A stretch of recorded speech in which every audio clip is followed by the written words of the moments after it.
warahmatullahi wabarakatuh. Selamat pagi semuanya. Bagaimana kabar hari ini? Semoga kita semua senantiasa selalu diberikan kesehatan. Amin. Pada pertemuan kali ini merupakan pertemuan ke-6 sekaligus pertemuan terakhir yang diampu oleh Bu Rizka ya dalam mata pelajaran sejarah kelas 10 di SMK Negeri 8 Semarang. Sebelumnya dalam awalan video pembelajaran Bu Rizka ingin menyampaikan sepatah dua patah untuk anak-anak CG, RPL maupun PS ya. Bu Rizka mengucapkan terima kasih untuk antusiasnya kalian dan cukup aktif dalam mengikuti pembelajaran selama diampu dengan saya. Mungkin karena sedang masa pandemi, Bu Rizka juga mau mengucapkan maaf apabila dalam menyampaikan materi kurang maksimal ya, karena keterbatasan dalam pembelajaran jarak jauh.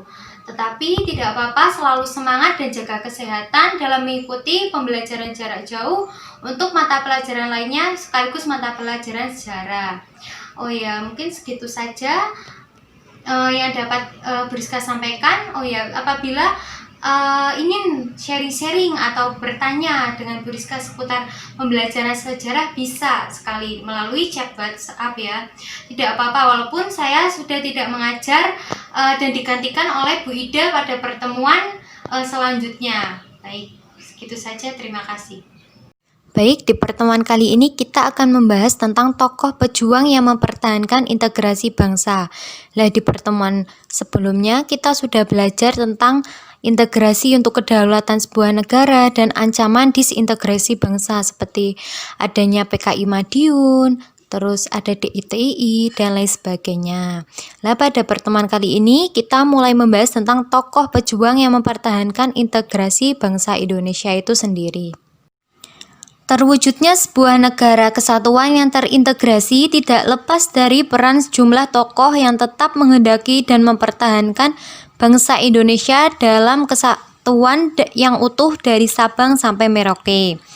Nah, berikut ini beberapa tokoh pejuang yang hampir sepanjang hidupnya memberikan pemikiran-pemikiran politiknya yang luar biasa untuk tetap menjaga kesatuannya di bawah NKRI.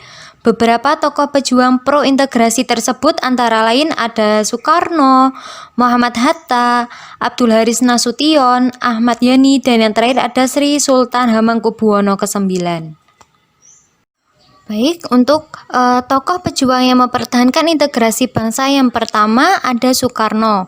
Soekarno adalah Presiden pertama Republik Indonesia yang dikenal juga sebagai sosok penyambung lidah rakyat atau sosok yang pejuang yang tangguh.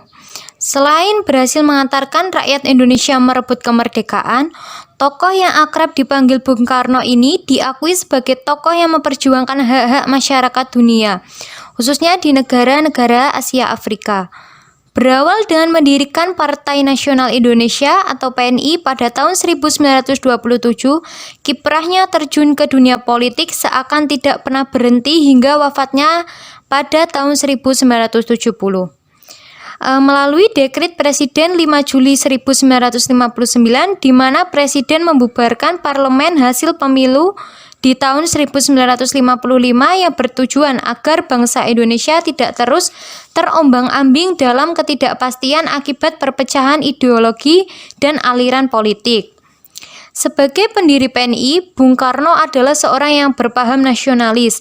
Paham nasionalis yang dibangun Bung Karno ini mengandung semangat kebangsaan dan cinta tanah air. Bung Karno ingin Indonesia dapat berdiri dengan kokoh dalam memperjuangkan hak-hak kemerdekaannya. Dari konsep-konsep pemikirannya ini, jelas Bung Karno adalah seorang yang selalu memperjuangkan integrasi. Hal ini tampak pada bagaimana pemerintahannya berjuang dengan keras mempertahankan NKRI dan mengatasi sejumlah pemberontakan serta pergolakan yang berpotensi memecah belah bangsa Indonesia. Tokoh yang kedua ada Muhammad Hatta. Hatta yang juga akrab dikenal dengan sebutan Bung Hatta merupakan salah satu founding father Indonesia dan wakil Presiden Republik Indonesia pertama. Semangat perjuangannya mulai muncul ketika dirinya menjadi mahasiswa di Sekolah Tinggi Dagang yang berada di Rotterdam, Belanda. Ia membentuk Perhimpunan Indonesia pada tahun 1922. Sejalan dengan Bung Karno, Hatta juga berpaham nasionalis. Menurutnya, rasa nasionalisme atau kebangsaan muncul karena adanya perasaan senasib yang dirasakan dalam diri bangsa Indonesia. Bung Hatta juga menginginkan agar masyarakat Indonesia menganut paham kebangsaan yang menjunjung tinggi nilai-nilai kebersamaan. Hal ini merupakan pijakan utama agar terjadi integrasi nasional.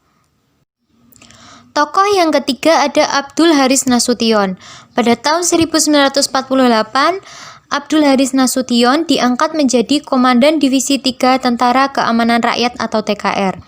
Pada tahun yang sama, Nasution dipindahkan ke Yogyakarta dan menjadi Kepala Staf Operasi Markas Besar Perang.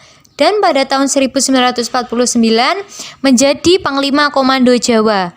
Setelah pengakuan kedaulatan Indonesia secara utuh pada 27 Desember 1949, Nasution diangkat sebagai Kepala Staf Angkatan Darat atau KSAD. Jasa dan pengabdiannya terhadap perjuangan tentu tidak perlu diragukan lagi. Selama menjabat sebagai Panglima Komando Jawa, ia telah berhasil memadamkan pemberontakan PKI di Madiun pada tahun 1948 yang diakhiri dengan kematian musuh.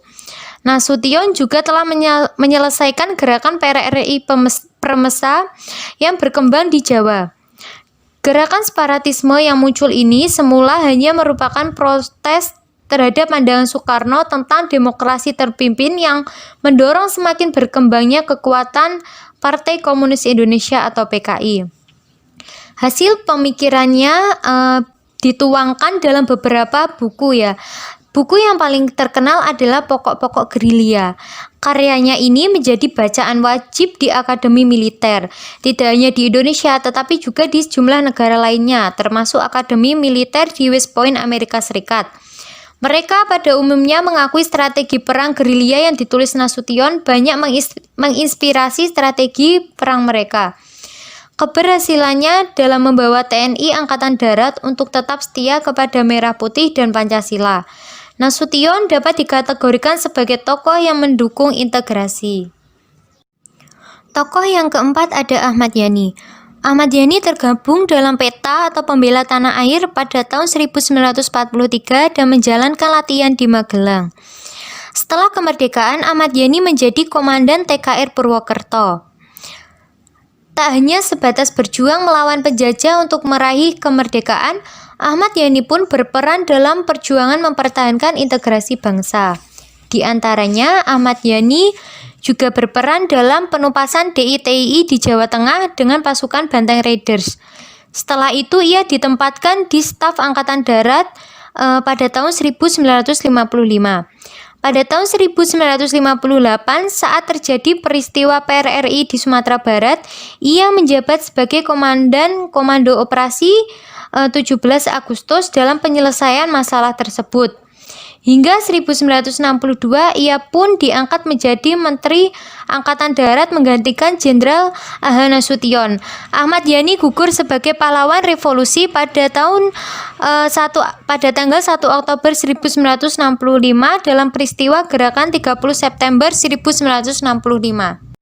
Tokoh yang terakhir atau tokoh yang kelima ada Sri Sultan Hamengkubuwono ke-9.